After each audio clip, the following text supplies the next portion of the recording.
आपण माने दे chicken colour आपण माने दे चिकन तरकारी बहुत प्रकार बनै थे थरे एपरि थरे ट्राई करंतु पूरा कलरफुल एवं टेस्टी आ कम समय रे बनि जिबा माने वीडियो पूरा फुल वॉच करिवे जमार स्किप करिवेनी।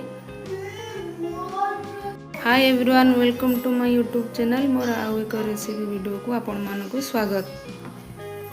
मैं गोटे केजी चिकेन नहीं मैं चिकेन को भल भाव में धोई नहीं आम लंका लुण हलदी देकी मिसेकी 10 मिनट छाड़ीद को भल भाव में गोले नवा।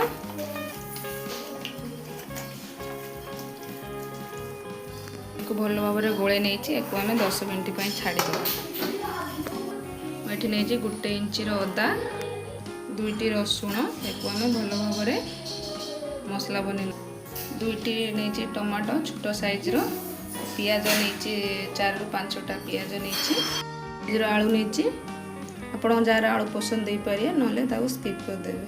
मुझे कड़ाई बसई नहीं किसी तेल देदेबा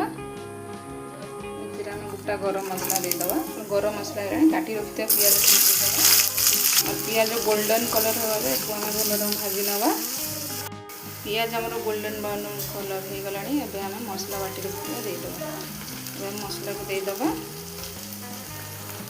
मसला रो तेल छाड़वा जाए आमको भल भाव में कषि नवा। मसला भल भाव में कषि गलानी आम बाकी रखिए टमाटो को देदेबा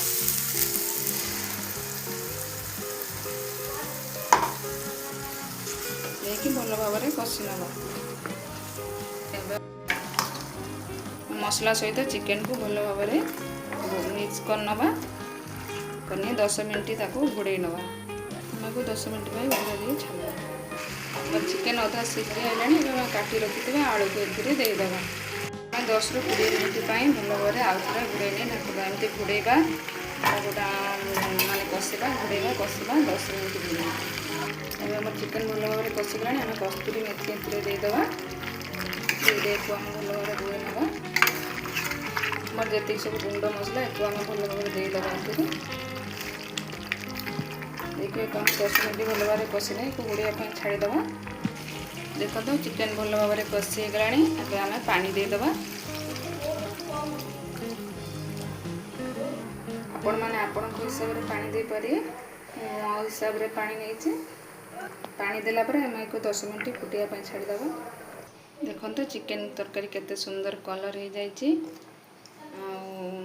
सीझी भी भल भाव में जाइए। जदि मोर ये वीडियोटी आपण मानक पसंद आसे मो चैनल को सब्सक्राइब करेंगे लाइक करेंगे शेयर करेंगे कमेंट करेंगे रही बाय बाय।